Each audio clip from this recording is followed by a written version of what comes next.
شهر رمضان الذي انزل فيه القرآن صدق الله العظيم. وعن ابي هريرة رضي الله عنه عن النبي صلى الله عليه وسلم قال: اذا دخل شهر رمضان فتحت ابواب الجنة وغلقت ابواب النار وصفدت الشیاطین او کما قال علیہ الصلاۃ والسلام. اسٹیج پر جلوہ بار علماء حضرات، حفاظ اعظام،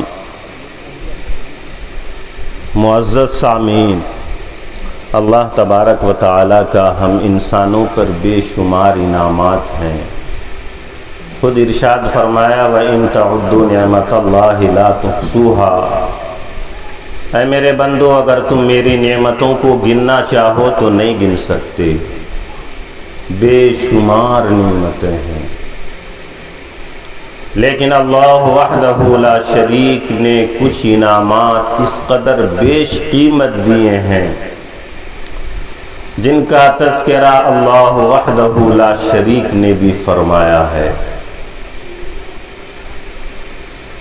سب سے بڑا انعام ہم سب کو ایمان دیا گیا، اور اللہ وحدہ لا شریک نے اپنے حبیب کے ذریعے ہمیں یہ خبر دی من یرد اللہ بہ خیرا یفقہہ فی الدین، کہ اللہ وحدہ لا شریک جس بندے کے ساتھ خیر چاہتا ہے، بھلائی چاہتا ہے، اسے دین کی سمجھ دیتا ہے. یہ اللہ وحدہ لا شریک کا ہم سب پر بے پناہ کرم ہے کہ اللہ تعالیٰ نے ہمیں اسلام سے نوازا، ایمان سے نوازا، اور یہ اعلان فرمایا ان الدین عند اللہ الاسلام. اے میرے بندو، میرے نزدیک دین صرف اسلام ہے. اور ساتھ میں یہ بھی اعلان فرمایا وَمَن يَبْتَغِ غَيْرَ الْإِسْلَامِ دِينًا فَلَن يُقْبَلَ مِنْهُ، کہ اگر کوئی اسلام کو چھوڑ کر کسی دوسرے دین کو وہ اختیار کرتا ہے، میری بارگاہ میں وہ مقبول نہیں ہے.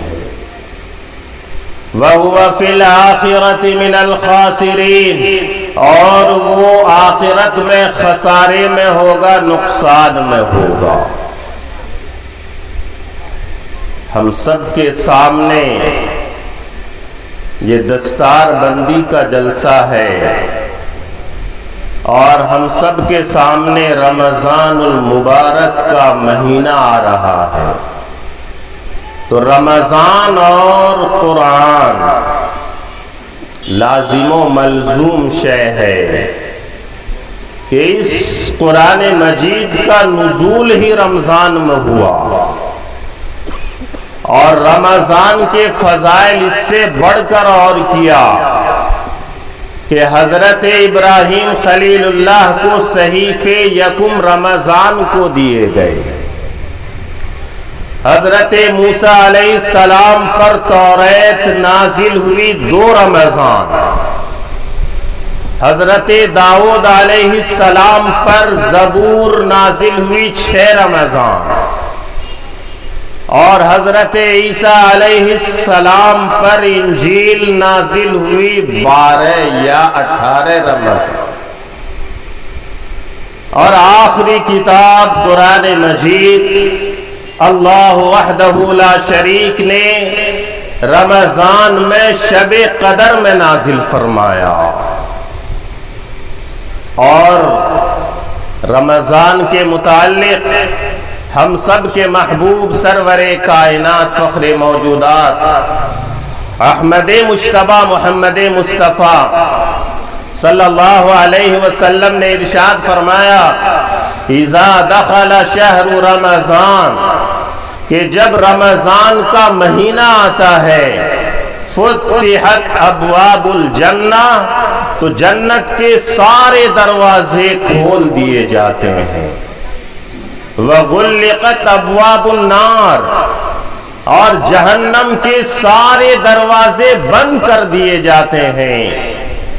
وَصُفِّدَتِ الشَّيَاطِينُ، اور شیاطین جکڑ دیے جاتے ہیں۔ مطلب اللہ وحدہ لا شریک کی طرف سے جنت کے سارے دروازے کھول دیے جاتے ہیں، یعنی اللہ کی رحمتوں کا دروازہ، برکتوں کا دروازہ، نعمتوں کا دروازہ، فضل و کرم کا دروازہ، اور ان 11 مہینوں کے مقابلے میں اللہ وحدہ لا شریک رمضان کا مہینہ دے کر ایسا ماحول دیتا ہے، ایسی فضا دیتا ہے کہ جس میں جنتی بننے کی گنجائش زیادہ اور جہنمی بننے کی گنجائش بہت ہی کم ہے۔ یہی نہیں کہ صرف جنت کے دروازے ہمارے لیے کھولے گئے، بلکہ وَغُلِّقَتْ أَبْوَابُ النَّارِ، اور جہنم کے دروازے بند کر دیے گئے۔ وَصُفِّدَتِ الشَّيَاطِينُ، اور مزید برآں شیاطین جکڑ دیے گئے۔ انسان جب گناہ کرتا ہے 2 عوامل ہوتے ہیں، ایک خارجی عوامل اور ایک داخلی عوامل۔ خارجی عوامل شیطان ہے۔ جب بھی انسان سے کوئی گناہ ہو جاتا ہے وہ یہ کہتا ہے کہ شیطان نے مجھے بہکا دیا۔ تو خارجی عوامل شیطان اور داخلی عوامل انسان کا نفس ہے۔ یہی 2 سبب ہیں، عوامل ہیں جن کے ذریعے انسان گناہ کرتا ہے۔ تو یہ رمضان کی برکت ہے کہ اللہ وحدہ لا شریک نے خارجی عوامل شیطان کو جکڑ دیا اور سمندر میں ڈال دیا جکڑ کے، اور داخلی عوامل انسان کا نفس ہے، اور اس نفس کی اصلاح کے لیے رمضان کے روزے دیے اور رات میں قیام لیل دیا، اور اس میں پھر قرآن مجید کا سننا۔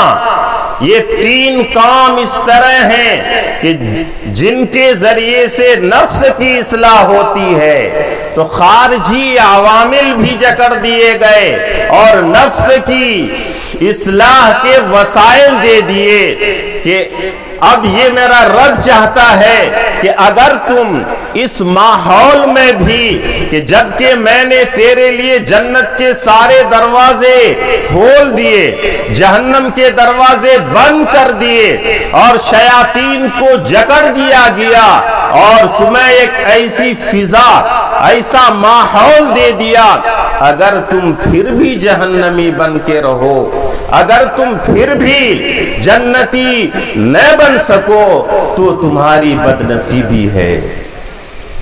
اور اس پر مزید برآں کہ رمضان شروع ہوتے ہی اللہ وحدہ لا شریک اپنا عرش لے کر آسمان دنیا پر تشریف لاتا ہے، اور روزانہ رات کو منادی کے ذریعے سے 3 مرتبہ اعلان کرواتا ہے کہ اے میرے منادی اعلان کر دے، حل من سائل فأعطیہ سؤلہ، کہ اعلان کر دو کہ ہے کوئی سائل، ہے کوئی فریادی مجھ سے مانگنے والا کہ میں اسے عطا کروں۔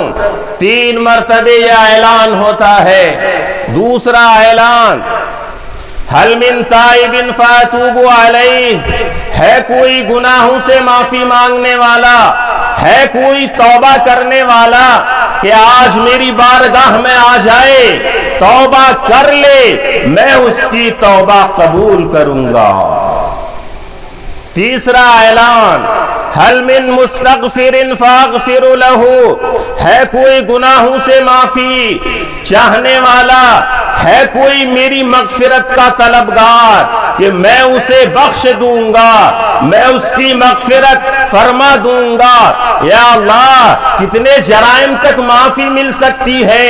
اللہ وحدہ لا شریک نے حدیث قدسی کے اندر پورے انسانوں کو مخاطب کر کے ارشاد فرمایا، یا ابن آدم، اے آدم کی اولاد، اے آدم کی اولاد، اے آدم کی اولاد، لو بلغت ذنوبک عنان السماء ثم استغفرتنی غفرت لک، اے میرے بندے اگر تم نے گناہ کیے، بہت سارے گناہ کیے، اتنے گناہ کیے پوری زمین کو تم نے بھر دی، اور زمین ہی نہیں آسمان کے کنارے تک پوری فضا کو تم نے بھر دی ہے۔ ثم استغفرتنی، پھر آ جاؤ میری بارگاہ میں، پھر آ جاؤ میرے دربار میں، پھر مجھ سے معافی مانگ لو۔ ثم استغفرتنی غفرت لک فلا ابالی، میں تجھے معاف کر دوں گا، مجھے کوئی پرواہ نہیں۔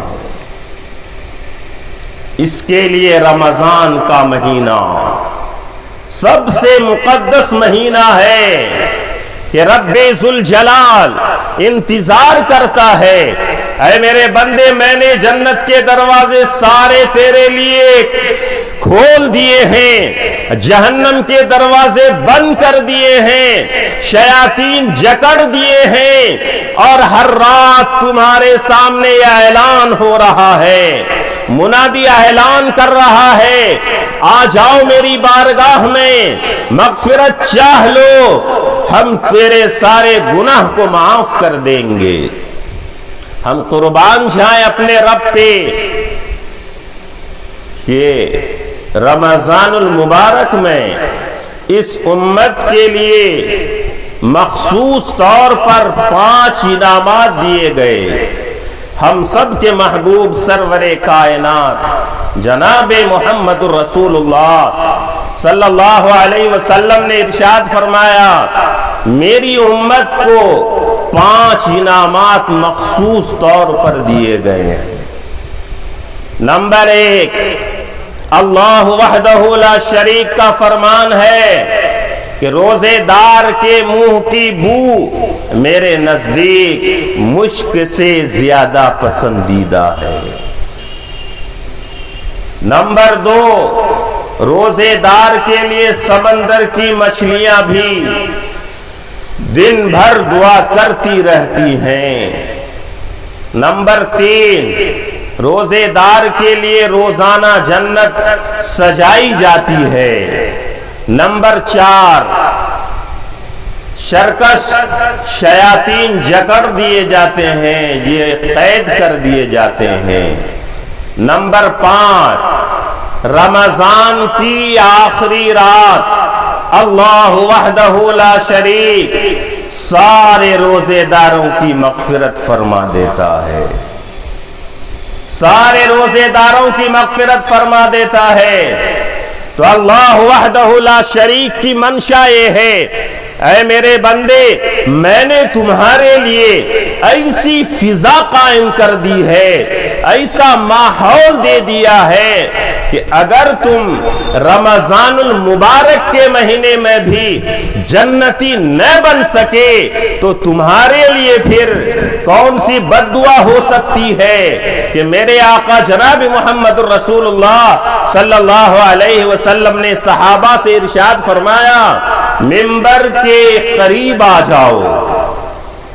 صحابہ آ گئے اور منبر پر چڑھتے ہوئے میرے آقا نے پہلے درجے پہ قدم رکھا تو فرمایا آمین، پھر دوسرے پہ قدم رکھا پھر فرمایا آمین، تیسرے پہ قدم رکھا پھر فرمایا آمین۔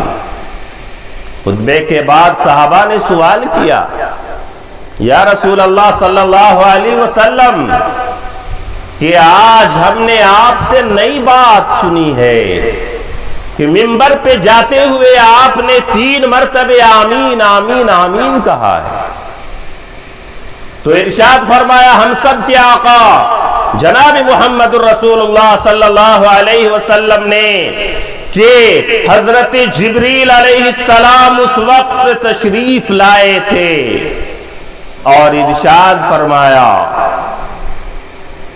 کہ ہلاک ہو جائے، برباد ہو جائے وہ شخص جس کے سامنے رمضان کا مہینہ آئے اور اس کی مغفرت نہ ہو۔ میں نے کہا آمین۔ بد دعا حضرت جبریل علیہ السلام کی ہو رہی ہے۔ سارے فرشتوں میں سب سے مقرب 4 فرشتے اور ان 4 میں بھی نمبر 1 پر حضرت جبریل علیہ السلام ہے۔ میرے آقا نے ارشاد فرمایا افضل الملائکۃ جبریل، سارے فرشتوں میں سب سے مقدس فرشتہ حضرت جبریل علیہ السلام ہے۔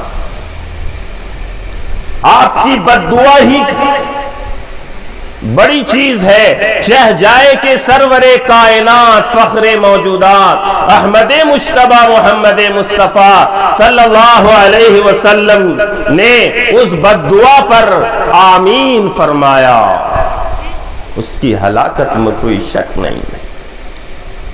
اور ارشاد فرمایا میرے آقا جناب محمد الرسول اللہ صلی اللہ علیہ وسلم نے جب میں دوسرے درجے پہ قدم رکھا، حضرت جبریل علیہ السلام نے فرمایا ہلاک ہو جائے وہ شخص جس کے سامنے آپ کا تذکرہ آئے، آپ کا نام لیا جائے اور وہ درود نہ پڑھے۔ میں نے کہا آمین۔ جب بھی میرے محبوب کا نام آئے، تذکرہ آئے، ہم سب دل سے کہیں صلی اللہ علیہ وسلم۔ تیسرے درجے پہ قدم رکھتے ہی حضرت جبریل علیہ السلام نے فرمایا ہلاک ہو جائے وہ شخص جن کے ماں باپ دونوں یا ان میں سے کوئی ایک بھی زندہ ہو اور وہ اپنے ماں باپ کی خدمت کر کے جنت کا مستحق نہ ہو جائے، ایسا شخص ہلاک ہو جائے، برباد ہو جائے۔ اس لیے میرے بھائیوں، ہم سب کے سامنے رمضان کا مہینہ آ رہا ہے، رمضان کا پل پل ہمارے لیے قیمتی ہے، اس لیے اللہ سے دعا کریں اور اس کی تیاری کریں کہ انشاءاللہ اس سال کا رمضان اس طرح ہم سب گزاریں گے کہ اللہ وحدہ لا شریک کی رحمت خاصہ لے کر رہیں گے۔ اللہ تعالی ہم سب کو عمل کی توفیق دے، عمل سے زندگی بنتی ہے، جنت بھی جہنم بھی، عمل سے زندگی بنتی ہے، جنت بھی جہنم بھی۔ یہ خاکی اپنی فطرت میں نہ نوری ہے نہ ناری۔ وآخر دعوانا الحمدللہ رب العالمین۔